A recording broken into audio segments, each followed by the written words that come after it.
I don't know which was worse. This one damned the alarm clock or the sun shining in my eyes because Steve forgot to lower the curtain again. I looked over my shoulder at him, snoring softly. This man could even sleep through an atomic bomb, and of course his back was turned to the window. I guess I could also turn in that direction, but that would mean sleeping on my right shoulder, which has always been uncomfortable for me. We were having one of our 2 or 3 sex sessions a week as usual, but the old spark just didn't seem to be there. Some of the girls at work were talking about Kelly Brock, the new girl in the accounting department, and how she was always bragging about her lovers. I was stunned. I thought she was married, I said. Oh, that's true, Jane giggled. But she says that after 3 years of dating Paul and 2 years of marriage, she got bored with the same old, and decided to look for one of her old friends. She said the sex was out of this world, even better than she remembered. She thought maybe the illegal nature of it made it more exciting. She claimed that her husband also benefited. Sally intervened. She said she was so hot after being with her lover that she practically attacked her husband when he returned home. Did he mind the sloppy seconds? I asked. Oh, he never found out. I wondered if this could be the solution to my problem, but the thought of cheating on Steve terrified me. I was so horny that I talked Steve into getting into bed before dinner, although it didn't require much talking, and we had one of the best lovemaking sessions we'd had in a long time. When I was bathed in the afterglow, instead of realizing how my own attitude helped us, I began to wonder if just fantasizing about a lover had this effect, how much more would a real lover do? The girls in the office were planning a bachelorette party for this Friday. I didn't usually go, but I thought I'd go. Maybe I'd have a chance to talk to Kelly. When Steve returned home, I nervously started talking about this topic.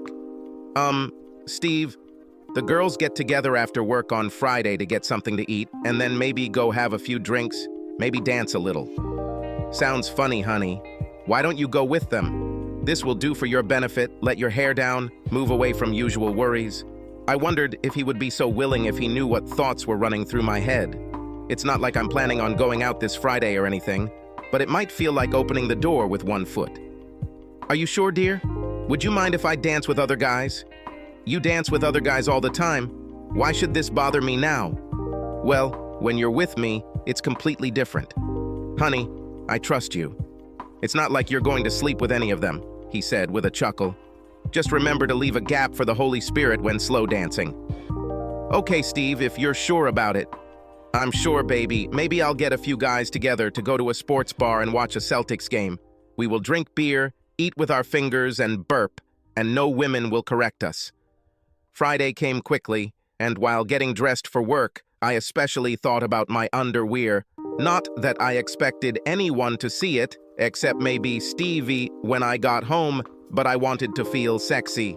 The drawer contained a simple white Playtex bra and granny panties. I pushed aside my red and black Victoria's Secret thong and pulled out a white lace bra and bikini panties. When I put them on, the silky sensation made me shiver, and I had to shake myself, reminding myself that I wasn't going to cheat on Steve.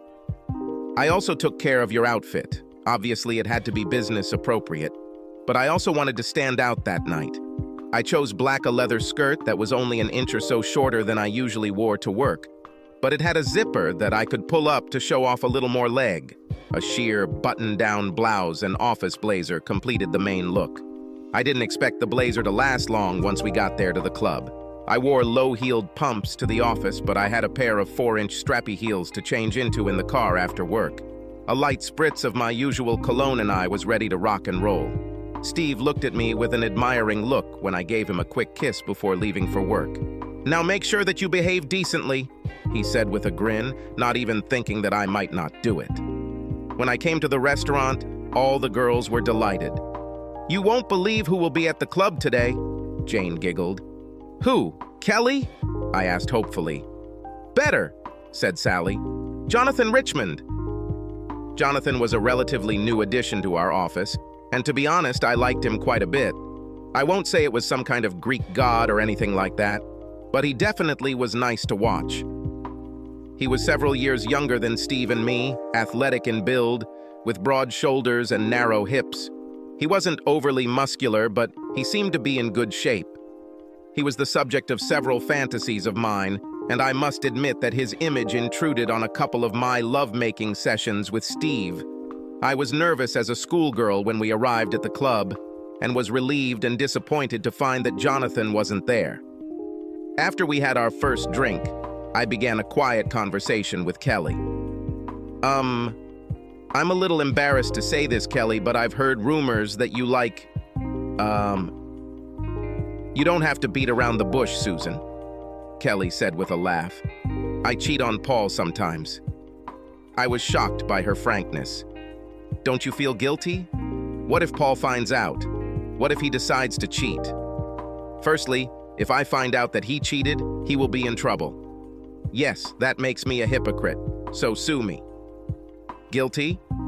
Yes, I did feel a little guilty at first, but I was having so much fun that I got over it quickly. Paul has nothing to lose. I give him everything he can handle. Even after my sessions with one of my boy toys, he is exhausted before I am. Honestly, I don't know what I would do if Paul found out. In my fantasies, he saw that my playing time didn't hurt anything and allowed me to continue. You don't really believe in this, do you? I'll be lucky if Steve just kicks me to the curb in a case like this. Well, I don't really believe it. Like I said, this is my dream scenario. Maybe he would forgive me if I vowed to stop, but honestly, I don't think I could. So, I guess we'd have to get a divorce. That doesn't sound like a risk I'd want to take, I said. Well, if you're careful, it's not that big of a risk. I've been doing this for 2 years now, and Paul doesn't suspect a thing. She must have sensed my hesitation. Look, Susan, this isn't for everyone. For me, the thrill of danger and the pleasure of meeting a new lover are worth any risk. Your case may be different. Thanks, Kelly. I think I'll have to think again. She patted my hand. You will do it, she said. And in the meantime, I seem to see a likely prospect. She stood up and headed towards the bar. As she stood up, Jane and Sally came and sat on either side of me. So, Jane said, we saw you talking to Kelly. I think it's safe to guess what you were talking about. I blushed and nodded my head. And, said Sally, well, of course she made it happen. Sound exciting, but it would just kill me if Steve found out and I lost him. On yours place, said Jane. I would be careful. Keep the drinking to a minimum, have fun, tease a few guys, but leave them wanting. You'll probably be a little nervous. Take this energy home and throw it on Steve. I'm sure he will appreciate it and repay it in full. Deep down, I knew she was right and decided to follow her advice when I went to the club where Jonathan had entered Jonathan and all my resolve just vanished. He noticed us and came to our table. He took our hands and kissed us chastely in turn. Cheeks. May I join you, lady? Please, we all said at once, feeling a little embarrassed with your zeal. He simply smiled, sat down, called the waitress over and ordered a drink. I must have been daydreaming because Sally elbowed me in the ribs and I looked up at stunned Jonathan. Susan, he said, apparently for the second time, would you like to dance? I snapped out of my fugue state quickly enough to nod yes, and he took my hand and led on the dance floor. He was a real gentleman, kept his hands to himself and didn't try to get too close. In fact, he backed off when I moved too close. After 2 dances, we returned to the table and he danced a few dances with the rest of the ladies. I danced with some of the other men in the club, but kept coming back to Jonathan. He was the perfect wingman, keeping his distance and making sure we got to our cars safely. My juices were really flowing, and it was a minor miracle that I didn't have an accident on the way home. I was so hot that I took off my clothes on the way to the bedroom. Stevie was already asleep, but luckily for my purposes, he's asleep naked. I pulled back the blanket and carefully turned Stevie onto his back. Stevie soon woke up with a stupid smile on his face. If this is how your bachelorette parties end, maybe you should host them more often, he said, stroking my hair. I'm not complaining, he said, but what led to this? It was almost the best sex I've had in a long time. I didn't want to tell him the truth, that it was the attention I received at the club, especially from Jonathan, that turned me on so much. I did the only thing I could. I lied. I'm so grateful to you for trusting me enough to let me have this evening that I wanted to make it special for you too. God, I felt like such a hypocrite. I thanked him for his trust when I almost betrayed that trust. Despite my confusion, I fell asleep pretty quickly, only to wake up again with that damn sun in my eyes. I looked at Steve, who was snoring quietly with a blissful smile on his face. I briefly thought about waking him up with a morning blowjob, but thought that might be a little unnecessary. Instead, I took a quick shower and went to the kitchen to make Steve a nice breakfast. Cooking bacon woke him up, and he came into the kitchen completely naked, a habit that I had been trying to break him from until now without success. Steve, go wash and get dressed. Breakfast will be ready in 5 minutes. He stretched out his arms and looked at his body. What? You don't like my body? Apparently you fooled me last night. I threw a kitchen towel at him. Last night was last night. Right now you stink. At least while you wash your face, you can take a shower after breakfast. He smiled slightly at me. Your wish is an order, he said, giving me a wide bow before turning and leaving, twitching with your cute ass in front of me. I asked myself why I couldn't be satisfied with what I had. I thought there was something wrong with me, that maybe I should see a psychologist or something like that. I dismissed it out of hand. Steve, of course, will be concerned and will want to know why I need counseling. The next week passed without incident. There were no snarky comments about Friday night. Jonathan led himself as usual, was friendly, without any hints in conversations. Our personal life was no different from normal, although I think I would rate it a little above average. On Friday morning, Steve asked if I would go out with the girls again. Probably not, I said. I think we'd rather spend the evening. Together, maybe we'll find something good to watch on Netflix. Steve looked slightly disappointed. Fine, if that's what you want. Although I'd be looking forward to you coming home after the bachelorette party. Don't worry, honey. I don't think you'll be disappointed, I said. He raised an eyebrow as I quickly kissed him and headed for the door.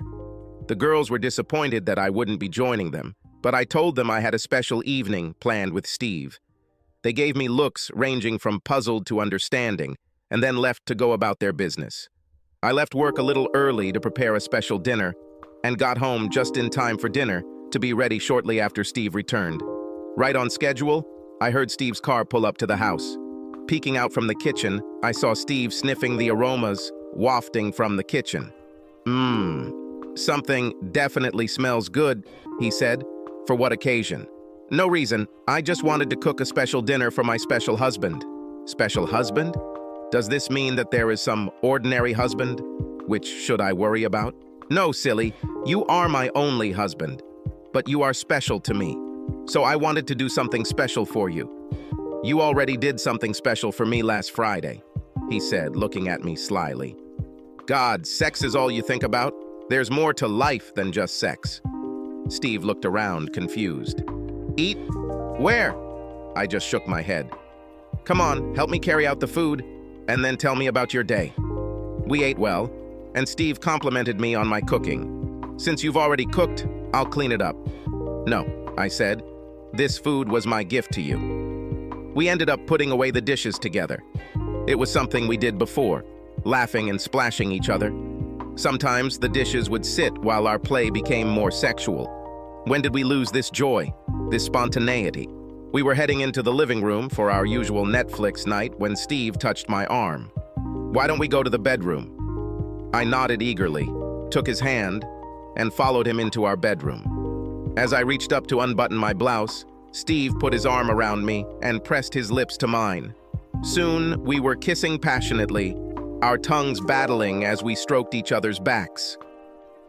I was slightly disappointed when Steve pulled away, but it was only so he could unbutton my blouse himself. He was agonizingly slow as he placed feather-light kisses, first on my neck, then further down to my cleavage. I reached to pull my blouse out of my skirt, unbuttoning it at the bottom until our hands met, and Steve pulled it off my shoulders and let it fall to the floor. My bra followed to the floor shortly after Steve kissed the valley between my breasts. As my skirt fell to the floor to join my blouse and bra, I ripped Steve's shirt off, buttons flying in all directions. He grabbed my hands as I reached for his belt. "No," he said. "Last week it was for me. Today it is for you." I didn't resist when he picked me up and laid me across the bed. My legs hung down from the edge. I wanted to shout at him to hurry up. The rest of the weekend went more or less normally, although Steve and I exchanged a lot of goofy smiles. On Monday morning, Jane and Sally joined me for coffee. "We missed you Friday night," Jane said. "So is Jonathan," Sally said.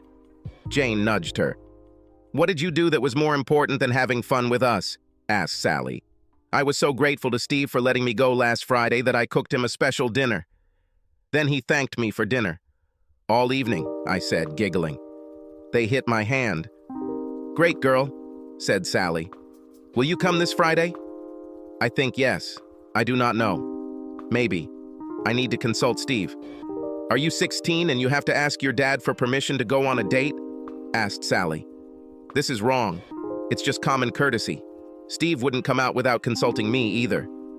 "It doesn't matter," she said, and she and Jane headed back to the office. I still hadn't made up my mind when Steve and I sat down for dinner Thursday night. "So, are you going out tomorrow night?" he asked. "I'm not sure. I think you better go," he interrupted. "Why do you want me to go so badly? Do you have a hot date yourself?" "No," he said, laughing. "It's just that you almost never do anything for yourself. I think it will do you good." I know it was good for me, too. I hit him with the newspaper when he gave me a nasty look. Okay, I'll go. But I don't guarantee a repeat of last time." He faked a pout and then said, "It's okay, honey, as long as you're having fun, I'll be happy." After watching TV, we went to bed to make tender love. I fell asleep wondering what tomorrow would bring. On Friday morning, during a coffee break, I was joined again by Sally and Jane. "So," Sally said, "is Dad canceling your curfew tonight?" She was really starting to piss me off. "Could you please stop this? I want you to know that it was Steve who talked me into going." "He probably has his own plans," she said, grinning. "Why are you trying to create problems? I thought you were my friend." "Sorry, Susan, I was just teasing you. You're just so lucky. Many husbands don't understand everything that way." "See you at Regina's after work?" "I'll be there," I said, standing up to go back to my desk, wiping my sweaty palms on my skirt. I was surprised to see Kelly with Sally and Jane. "Sorry, but I won't be able to join you girls at the club tonight," she said. "I have a date today." "Girl," said Jane, "you understand that you are playing with fire, don't you?" "Yes," I said. "What will you do if you ever get caught?" "Paul hasn't caught me in 2 years. He's just too distracted." "Yes," said Jane. "That's exactly what Joyce from the payroll department said." "Joyce?"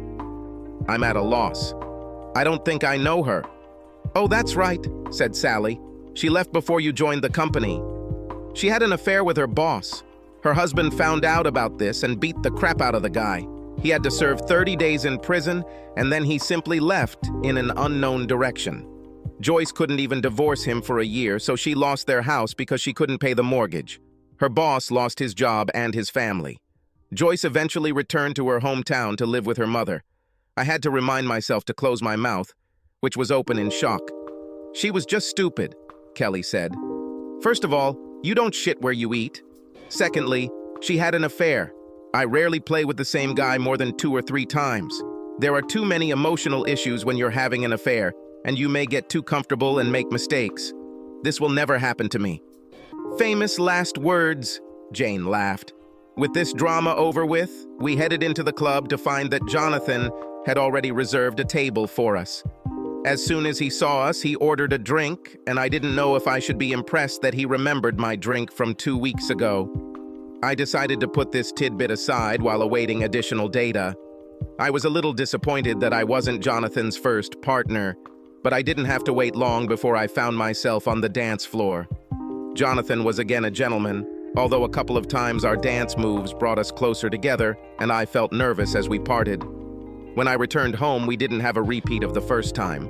Not that I wasn't just as excited, in fact, I needed a shower before I went to bed. However, I didn't want to get into a situation where each of us owes something to the other. As I slid into bed, Steve surprised me a little by rolling over onto his left side to snuggle up against me. His right arm crossed over me so he could cup my breast.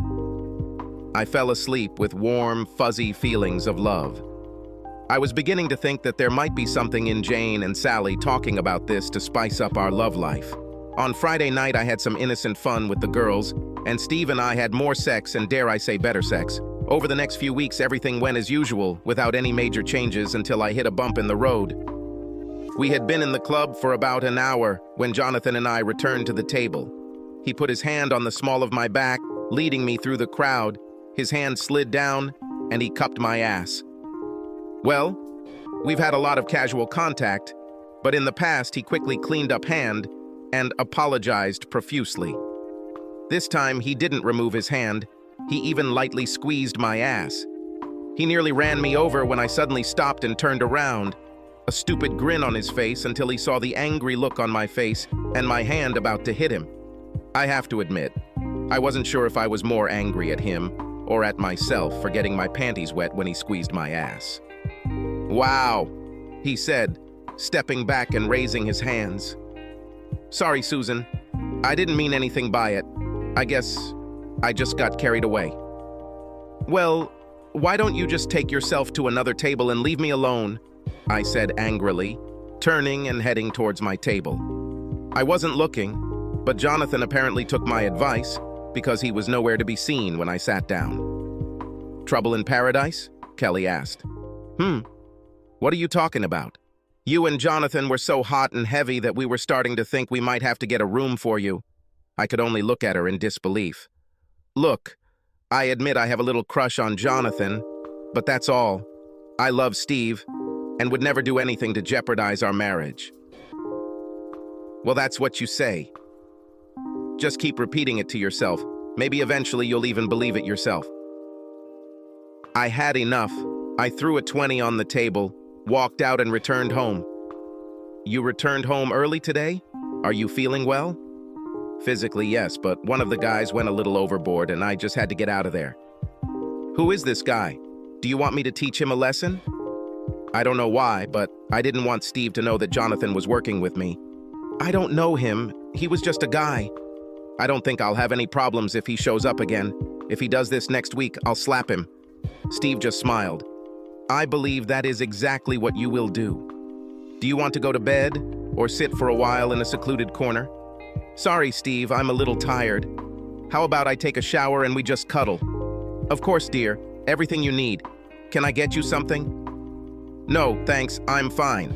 And I headed to the bathroom to take a shower. When I went to bed, Stevie was in his pajamas. He usually sleeps naked, so I knew it was his way of saying there wouldn't be any mischief on his part. I really appreciated the thought and kissed him, which would normally be a prelude to hot sex. I climbed into bed and snuggled against Steve's body. He hugged me, but put his hand on my stomach, not my chest. I took his hand and pressed it to my chest until I fell asleep.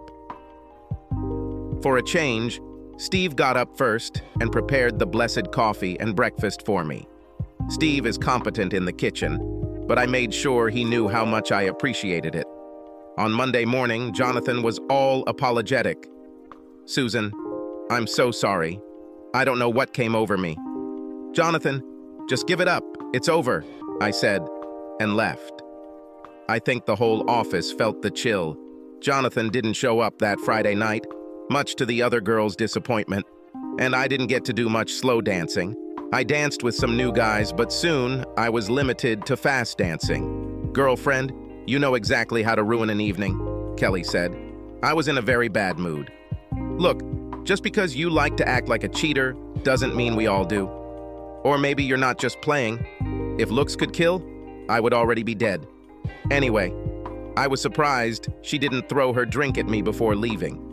"Don't hold back," said Jane. "Express your true feelings." "Sorry, girls, I really didn't want to leave like that. To be honest, I felt guilty because I felt a little slutty myself," I said, slightly burst into tears. "It's okay, Susan," said Sally. "We all have bad evenings." "Thank you," I said, "but I think that's enough for today."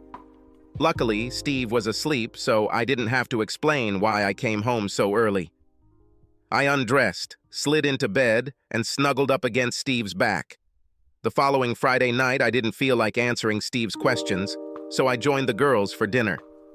"If you go to a club," Jane said, "do you think you can resist cutting off guys' knees?" "Come on, Jane," said Sally. "It wasn't that bad." "No? I was probably only asked to dance half as much as usual." Okay, I said, sipping my second glass of wine. "I'll be fine." Only when we had drunk the second round did someone dare to come up to us and invite us. Jonathan entered but walked around us. After the third drink, I walked up and asked him to dance. He hesitated, but gave in when I took his hand and lifted him up. Our dancing was quite chaste, and I could tell Jonathan was nervous. "Listen, John, I'm sorry I snapped at you, but you have to understand, I'm a happily married woman. I'm just looking for a little fun, not a lover at all." Jonathan had the good sense to blush. "I'm so sorry, Susan. I'm not the kind of guy who goes after married women, but you're very attractive, and Kelly seemed to think you were ready to get a little naughty." I was stunned. What did she say? I practically dragged him back to my desk, where Kelly had a very smug look on her face. "Kelly, what did you tell Jonathan about me?" She still had that stupid grin on her face. "I just told him that you were in love with him and might be interested in some extracurricular activities." I had to hold back. "This is exactly the opposite of what I told you." "Come on."